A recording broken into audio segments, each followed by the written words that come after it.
सबसे पहले सीधा हिमांशु कुमार जी के पास में जाना चाहूंगी। हिमांशु जी, आपसे जानना चाहेंगे, अब राजनीति में कौन रह सकता है, कौन नहीं रह सकता, राजनीति में किस तरह के कपड़े पहने जा सकते हैं, किस तरह के कपड़े नहीं पहने जा सकते हैं, और सबसे बड़ी बात, भगवा को लेकर इतनी बड़ी बात कह दी तो मैं एक ही सवाल पूछूंगी, भगवा से इतनी चिढ़ क्यों?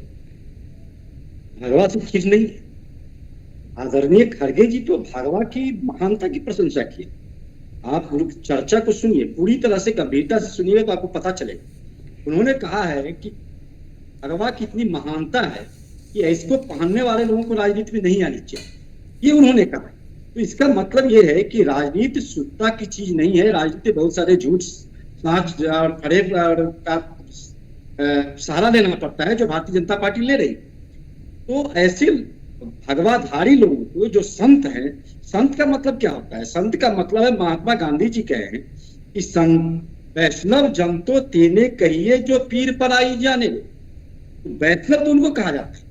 रामचरितमानस को उठा करके देख लीजिए, प्रभु राम ने स्पष्ट रूप से कहा है रामचरितमानस में कि किसको संत कहा जाता है और किसको असंत कहा जाता है।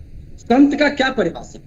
संत का परिभाषा है कि जो दूसरे के दुख को समझे, जो दूसरों के दुख दर्द को बांटने के लिए हर समय खड़ा रहे, और जो ये बात करते हैं कि बटेंगे तो कटेंगे, कटेंगे तो बटेंगे, ऐसे लोग संत कैसे हो सकते हैं?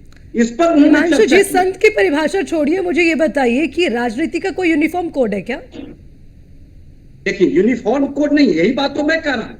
ये तो फिर ये कौन तय करेगा कि कौन से कपड़े पहनने वाला राजनीति में रहेगा, नहीं रहेगा? आप गलत दिशा में ले जा रहे हैं इस डिबेट। नहीं, मैं तो पूछ रही हूँ। है वही मैं कर रहा हूँ, आपको समझाने का प्रयास कर रहा हूँ, और सभी लोग आपके दर्शक समझेंगे इस बात। कहना यह है कि गेरुआ वस्त्र की इतनी महानता है, इतना पवित्र है कि उसको राजनीति से नहीं जोड़ा जाना चाहिए। ये तो हम पहले से कह रहे हैं। 1984 से पहले यही भारतीय जनता पार्टी का नारा क्या था? गांधीवाद, समाजवाद। उसके बाद जब 2 सीट पर ये सिमट गए, शिमला में इनकी बैठक होती है, और उसके बाद ये कहते हैं कि नहीं, हम धर्म की राजनीति करेंगे। तो धर्म की राजनीति करना शुरू की अपने राजनीतिक स्वार्थ के फायदे के लिए।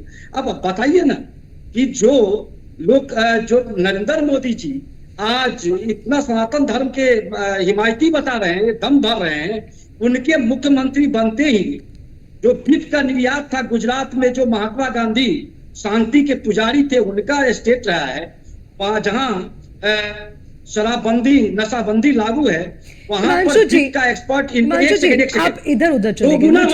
नहीं, हिमांशु जी, मुझे सीधा जवाब दीजिए, मुझे सीधा जवाब दीजिए। सर पर बाल नहीं है, भगवा पहनते हैं, मतलब ये कैसी शब्दावली है? अभी कटेंगे बटेंगे की बात होती तो आप कहते हैं कि संवैधानिक पद पर बैठे हुए इस तरह की भाषा का इस्तेमाल नहीं कर सकते। अब आप ये बताएं, खड़गे साहब जिस पद पर है, क्या उनको ये भाषा शोभनीय है?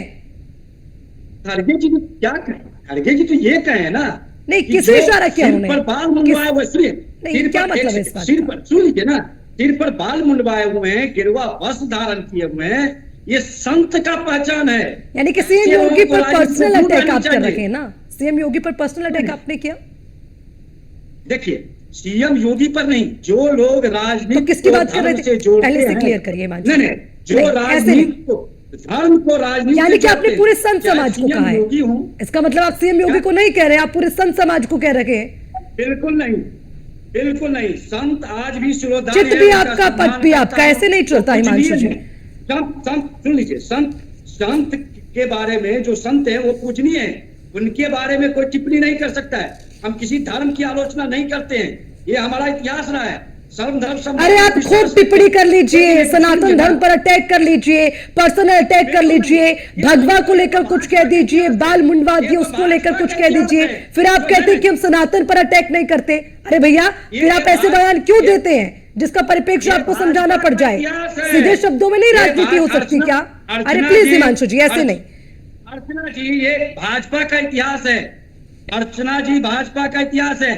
जो माँ जानकी को टेस्टू बेबी कहा था, किसने कहा था माँ जानकी को टेस्टू बेबी? अश्विनी शाही जी को दलित बताया था। ठीक है, अश्विनी शाही जी।